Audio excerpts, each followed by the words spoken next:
and welcome once again to the Dwarven Tavern. I am your host Lyric, bringing you another beginner's video, and this one is going to be about multiclassing.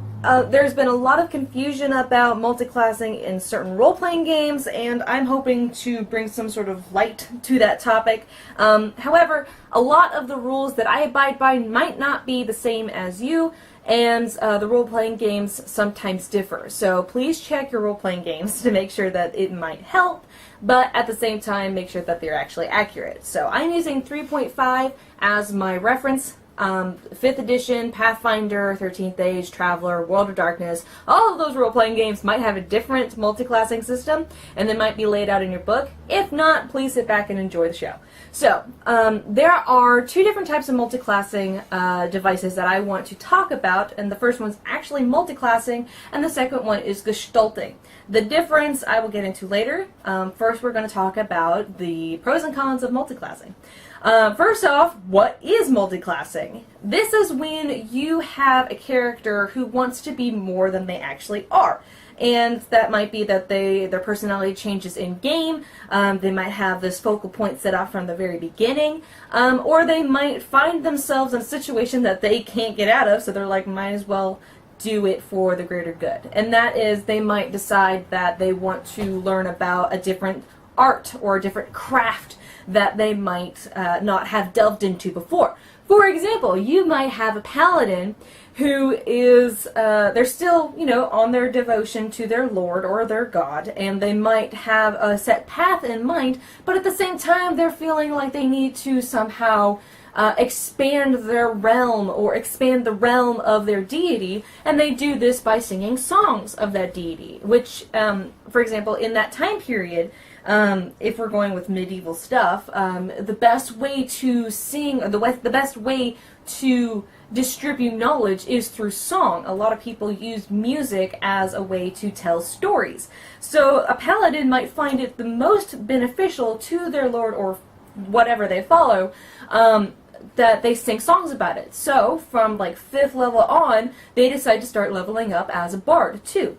Now, that doesn't mean that they get rid of their paladin abilities. It doesn't mean that they suddenly have to atone or lose their paladinic abilities. That just means that from that point on, they are also a bard. They might also know how to play guitar. So, how does this help your campaign? It certainly adds more to your character, but it also adds more to the game as a whole because there's more to it.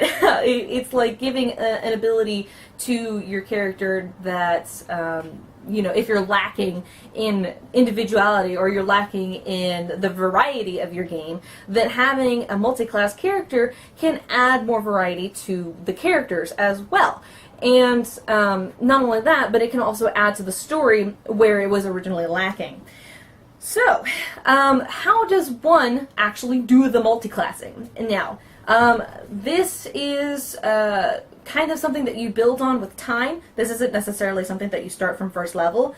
I'm pretty sure you can, but I don't know the exact rules off the top of my head. I did do research before this video, but I'm pretty sure multiclassing is something that you do as you progress in level, because multiclassing and the other type of multiclassing, which is gestalting, depends on two different types of levels.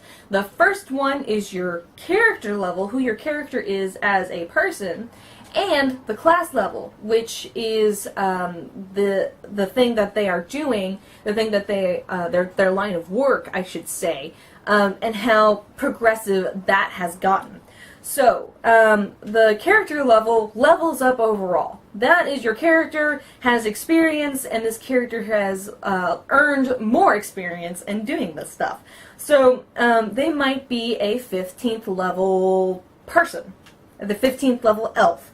However, when they reached 10th level, or what did I say earlier, 5th level, when they reached 5th level, their paladinic elf decided that they wanted to sing songs about their deity, and the next 10 levels became a bard. So, that means that they are a 15th level elf, but they are a 5th level paladin and a 10th level bard. So it's kind of like taking just this whole thing and just sawing it, and like this portion and this portion is just two different things. So, it's a little confusing, but on paper it's actually pretty clear. So, when you take these two different classes and you put them on one single character, you have these abilities. And you can also do it like a first level cleric, and then you want to level up as your second level, you want to level up as a first level, I don't know, a sorcerer, and then third level you go back to the cleric, and then fourth, and you just mix match. You can do it however you want. You don't have to do it in like these giant solid chunks. It's just like every other level you level up as a different type of character, which I believe Tavernier Jeff has a like super high level character. He's like level 85 or something like that. And he's got 13 levels of cleric and 14th level of bard and, 26th level of sorcerer. It's huge, and you can do this as your character progresses. If you're new to it, I would start slow, do 2 different classes, and do it maybe not one right after another. Maybe wait a little bit, get a good handle on that type of class, and then move on to the next class if you want to multi-class at all. Because otherwise it can get really confusing and you don't know where you left off. So it can all be laid out on your character sheet so that you don't have to lose track of it. But at the same time, if you're new to it, start slow and then gain momentum as you go along. So as I was saying, how do you do this? Well, first off, you take, for example, if you are using my Elven Cleric Bard as a not Cleric Bard, but Paladin Bard. As an example, when you take your elf and you level them up for the first time, you level them up as a cleric. Paladin, I'm getting them mixed up. So you level them up as a paladin. Then, after you reach for 5th level, 6th level, you decide that they're going to be a bard. For those first 5 levels, it's straight-laced. It's paladin. You flip to the paladin side of the book, you write down all the information that's laid out there, and that's that. For 5 levels, you do that. Then, you decide that you want to make this elf a 6th level bard. However, on the 6th level, they are 5 levels of paladin. On the 6th level, when they roll up as a bard, they are a 1st level bard. They get all the attributes of 1st level bard. That being said, they still earn the features of 5th level paladin stuff. But, when it comes to 6th level paladin stuff, they don't get that until you level up again. What I mean by that is you have 3 levels of Paladin, 2 levels of Bard, and 3 more levels of Paladin. Or 2 more levels of Paladin. So that you don't actually level up to a 6th level Paladin until you level up again, as a whole. So, that being said, even though you have a 5th level Paladin and a 10th level Bard, you have a 15 level character in general. I hope that is as clear as I can make it. The cons of this is that sometimes you set your character back, and you, like other characters around you, are leveling up to much higher abilities that you won't reach for another 2 or 3 levels. For example, you might not have a base attack bonus high enough to have 2 attacks until you reach 7th level, while other people already have had it for like 3 levels. So, it might set your character back, it might make them a little bit slower in progression than the rest of the characters around you, but at the same time you are getting double the abilities. So you have to compensate in the fact that you have to wait a little bit more. So there are cons to it, however, it does make your character more diverse, and the variety can add a lot to your game. It can add a lot more story to your game, and I find it to be very fun. So, that second thing that I mentioned about multiclassing is Gestalt characters. This is what happens when you want to multiclass from the very first level, and this is what happens when you want to make it as concise as possible. Multiclassing can be a little confusing at times, and it can add a lot more component to the game that might make it a little more complex for beginners. So gestalting makes it a lot more easier for beginners, or, people who are just getting used to the game. So, what is Gestalt versus Multiclass? Multiclass is when you level up brand new, from scratch, as a completely different, whatever. While Gestalting is you're leveling up at the same time these 2 different types of class. So, to Gestalt a character, this is when you want to multiclass from day 1. Your character is a choir girl, in the church, and she has this extremely strong faith in her goddess or whatever, and she is singing to the lords above that she is the best goddess and that she wants to spread the love and the holiness of whatever goddess she's following. I am obviously, I'm projecting from one of my characters named Itimsele Tilisor, whom I have mentioned before in these videos. She is a cleric bard. She is a very devout, holy woman following the word of Shellen of the Pathfinder series. And she is she decided to start traveling as a bard so that she can sing of the glory that is her goddess. And that's actually where her character started out, on paper.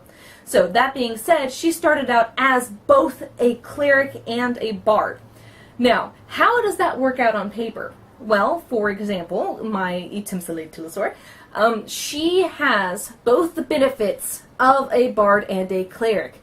However, since it's so concise, when it came to overlapping information, such as hit points, or stats, or skills, or feats, or anything like that, she gained the best ones. Not both, the best. Which means that as a cleric versus as a bard, she got more skill points as a bard than she did as a cleric. She didn't get both the skill points, just the best. Meaning that she didn't necessarily get all of the skills that were lined out in both the cleric and the bard.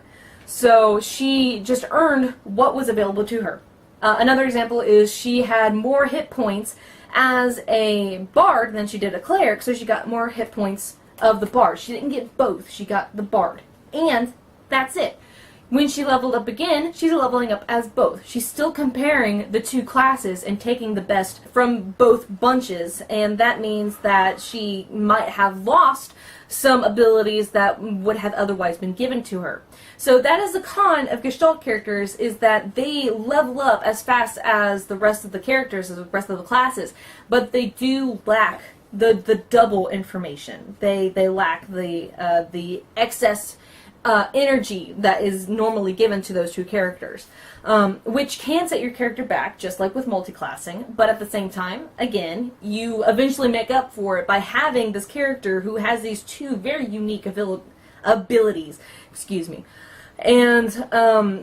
and by doing so, they have to have some sort of compensation in what's, detracting from that character. So, like I said, benefits and cons, and it really depends on what character you're going with, and what character class you're going with. There are some classes that don't really make sense to be meshed together, like Fighter and Barbarian. That seems like a multi-class where your Barbarian eventually learned the ways of a Fighter. It doesn't really work as a Gestalt character because that would mean that they have learned all of the same abilities with two different areas, and it just seems like it would be contradictory. So I would suggest making sure to research these characters in order to decide if you should Gestalt or you should multiclass. So, next is the topic of how does one back away from this? If you decide that your character has found their calling, your character has gone against everything that their previous class was all for example, they go from Paladin to Rogue, which it has happened. For me, I had it happen in reverse. I had a Rogue go Paladin. And they might lose the abilities of the previous class. They might not want the abilities of the previous class. How does one roll up a character? How does one continue a character leveling up as something completely different with no desire for the past class? Well, unless it's otherwise specified in the class of, like in the chapter of the book with that class, like Paladins, if they decide that they want to level up as something different, they lose their Paladinic abilities, their devotion to their god, their divine destiny, example, then it's lined out in the book. However, if your character goes from, let's say, bard to whatever, then, that doesn't mean that they automatically lose their ability to sing. If they go from bard to monk, they might still be able to sing, they might still have those vocal cords, they might still have the innate ability, the muscle memory to play a banjo, which, a banjo playing bard going into a monk, I would love to hear the story behind that one. They don't lose the ability. So, and they would have to go to extreme lengths to forget it. So in order for them to not have those class levels anymore is very, very, very specific rules that you have to follow if your DM would even allow it, or GM, whichever game you're playing. So you have to like really find the very basics of that character, and it might be lined out in the book, to see if it's even possible to erase that part of your character, which I don't like the idea of that happening. So I would say, if you have multi-classed your character and you realize that they're no longer this way, I honestly say that that's kind of impossible. And, I mean, it is possible, but it's not beneficial. And it really doesn't add depth to your character. To have a past that they are not proud of, to have a past that they have walked away from, to have a past that they have learned from and have changed their ways from, is to add more character to your character. For example, I had a character named Alexander, and he was a half-orc thief. He was a half-orc rogue, and he was a thug, and he hated everybody. He picked fights with anybody he could find. He was part of a nomadic tribe, and they would go searching for glory and guts, and gold, of course. And he met up with this gaggle of people who he immediately picked a fight with. Almost got his ass handed to him. Actually, he did. He almost died.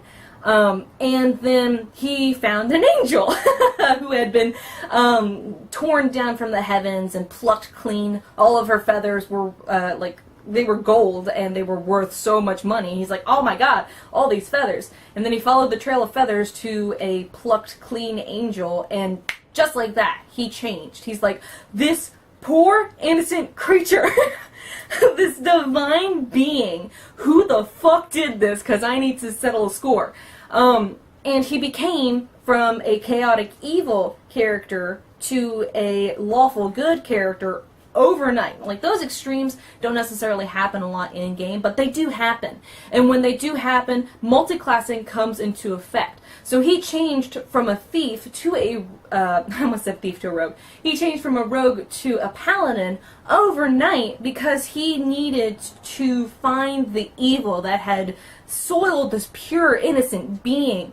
And he actually fell in love with the angel, too. It was kind of a, more of a selfish desire. So he still had the personality that he used to. He just had a different reason for having it. He changed all of that teenage angst and anger. I was like 20 when I wrote this character up. He had all this teenage angst and anger and all of this, you know, rebellion left inside of him. But the moment that he became a good character, he found purpose for all of that negative energy. And that was to destroy the evil that caused the angel grief. So that character that he used to be is still there. He changed from it, and he learned from it, and he learned to channel it for the greater good. And therefore, that character is still on his character sheet. That class is still lined out for him, and he still has all of those abilities that don't conflict with his paladinic ways now.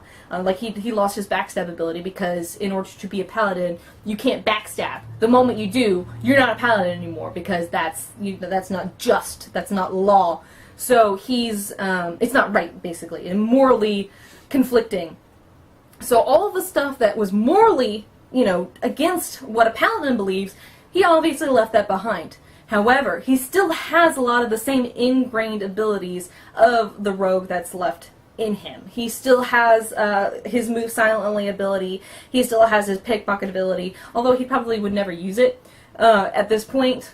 He did change, but he still has that person who he used to be. We all have that person who we used to be still stuck inside of us, but the person we are now is who that person is with knowledge. And that is what a character should be laid out as a multi-class character. Gestalt character, whole other story. You are the same person that you leveled up as because you are still the same classes, multi-classes. Now, is it possible to multi-class as a Gestalt character? Probably, but I feel like that's a little above the beginner's video. I think that should be like an intermediate video. So that's it. For that, I hope that it gave you a little more information on how and why multiclassing happens. If you're curious about more aspects, if I didn't cover anything, if you have your own story that you would like to chime in, please comment below. I would love to hear the multi-classing that is going on with your guys' stuff. But otherwise, that's it. I am Lyric of the Dwarven Tavern. You please watch my rest of my beginners videos. That is on this channel. We have more coming your way. Also, comment below if you have any beginner video ideas, because I'd love to get to it. So, on behalf of the entire cast and crew of the Dwarven Tavern, we wish for you to want for nothing but adventure. And at first I feared it, then I charged. Thank you guys for watching, and we will see you next time.